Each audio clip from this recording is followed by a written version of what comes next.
Good day to all of us. I want you to understand about the law of imagination. So, the question is, what is imagination? So, you may think that imagination is all about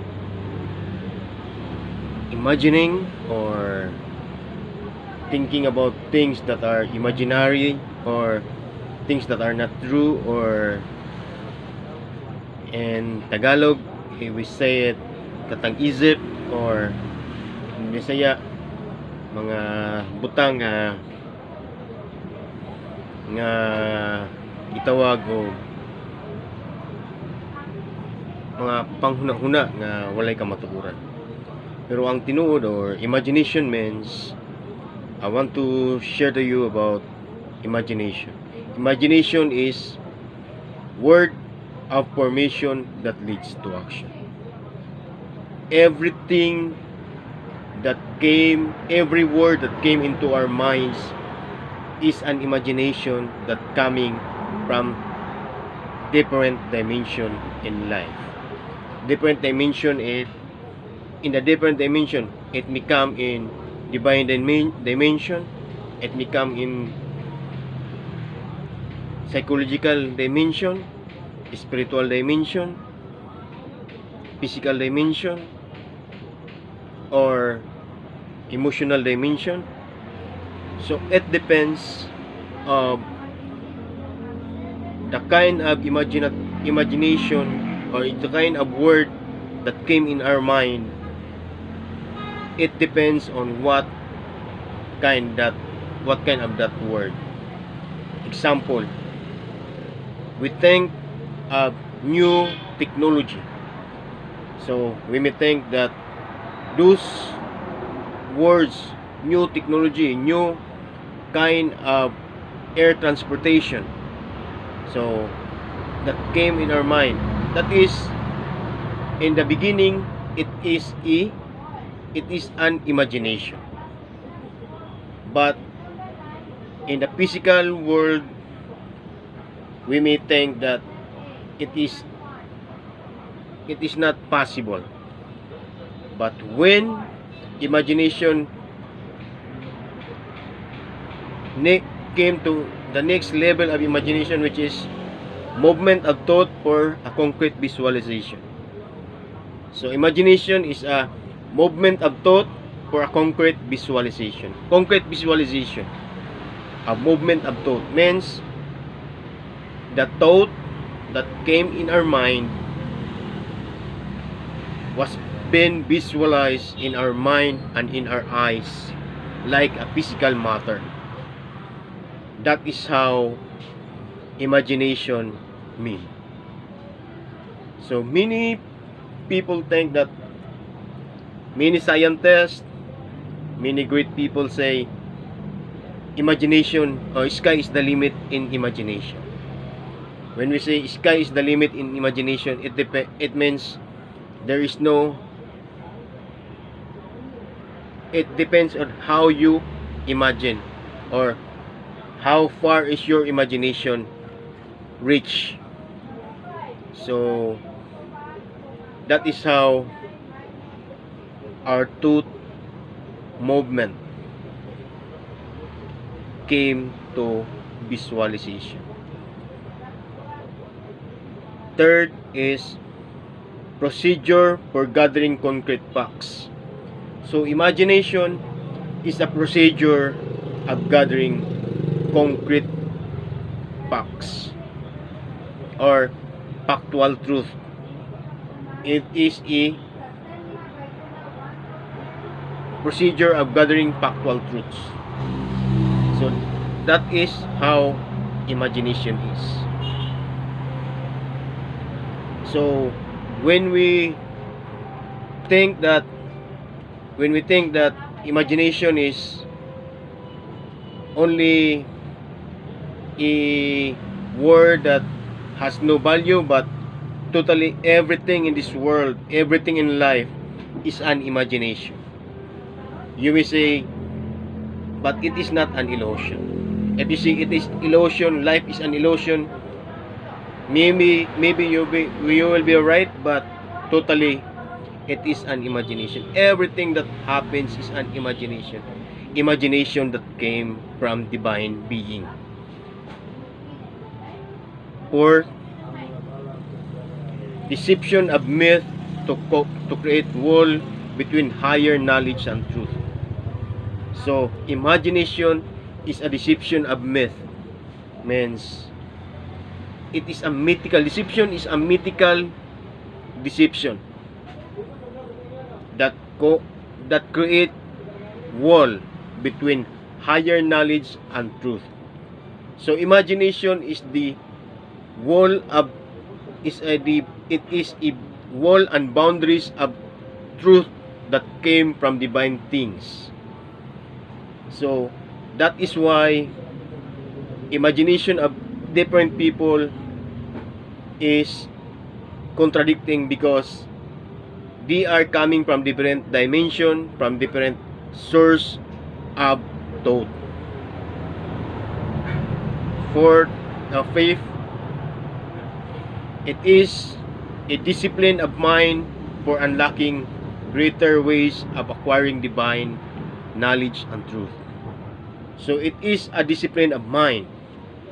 Imagination has the power to create a great things in your life of the people surrounds you, and to everyone that is in this world, living in this world.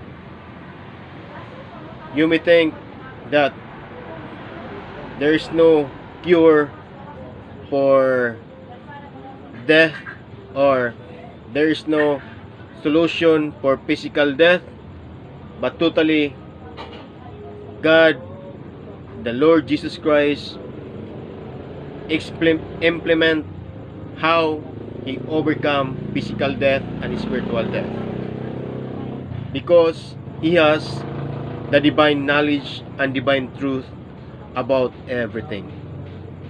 So through imagination, through real and truth imagination, life will become better.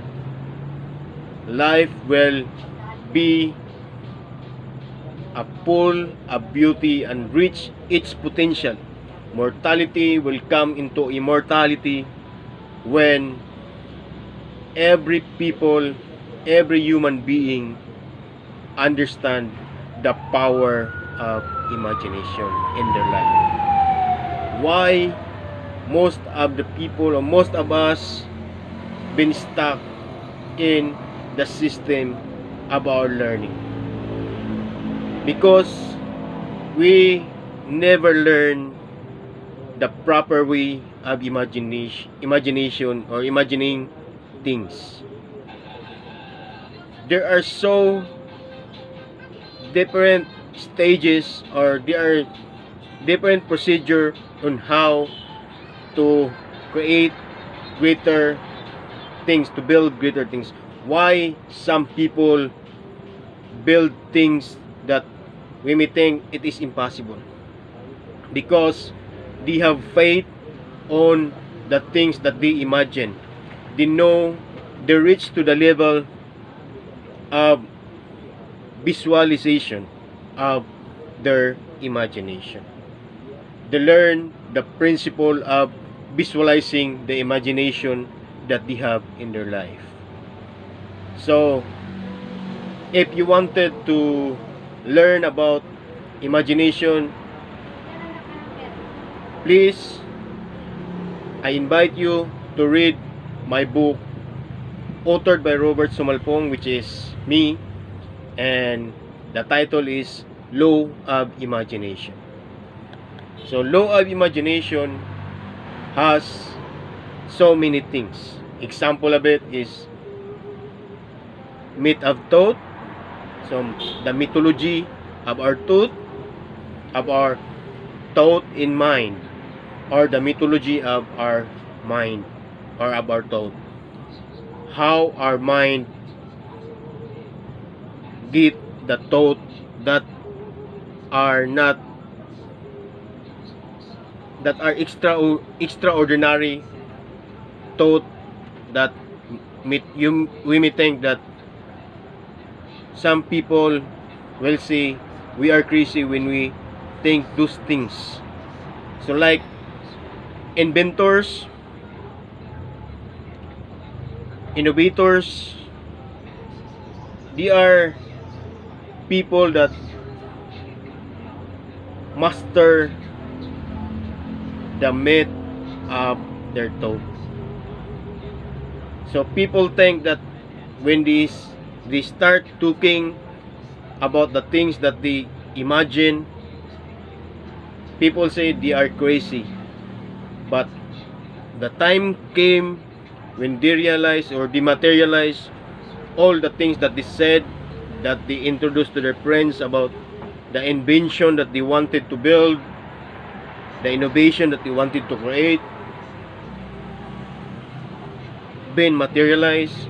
Then the people, most of us believe when there is already a result. But totally, result came in later, before the result came after the formation of our imagination. When we see the concrete visualization of the things that we imagine in the future or in today's life. So that is how our life here on earth need to be improved. So why schools didn't teach imagination to their students, to their pupils, to the children? Why church leaders didn't share, or why religious people didn't study about the role of imagination in the life of a believer?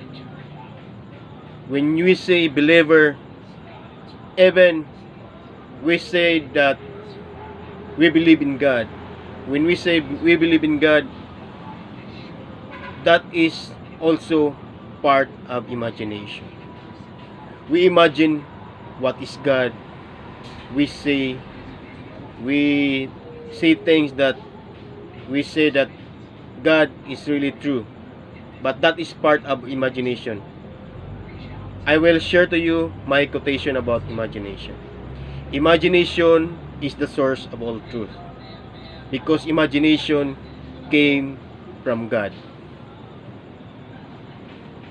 Don't be misunderstood. Don't misunderstood me on imagination. Maybe you will say imagination is not came from God, but totally all words that was been created, that was been formed and exists in this realm, or this realm of life, came from God. He is the author of the words that we speak. He is the author of our thoughts that we think. He said, our thoughts is not his thoughts, our minds is not their minds, our ways is not his ways, our thought is not his thoughts, but totally his thought is higher than our thoughts. That is why we are here to learn from the things that came from him, or from God. So that is all. And if you find value of the things that I've said, please subscribe. Please click the subscribe button, and please like and share it to your friends, to your Facebook or to your social media, to your friends. Please share it. Thank you, and may God bless us all, and hopefully we all came to the things that I've said. If you want me to continue to discuss about the law of imagination, then please comment and subscribe.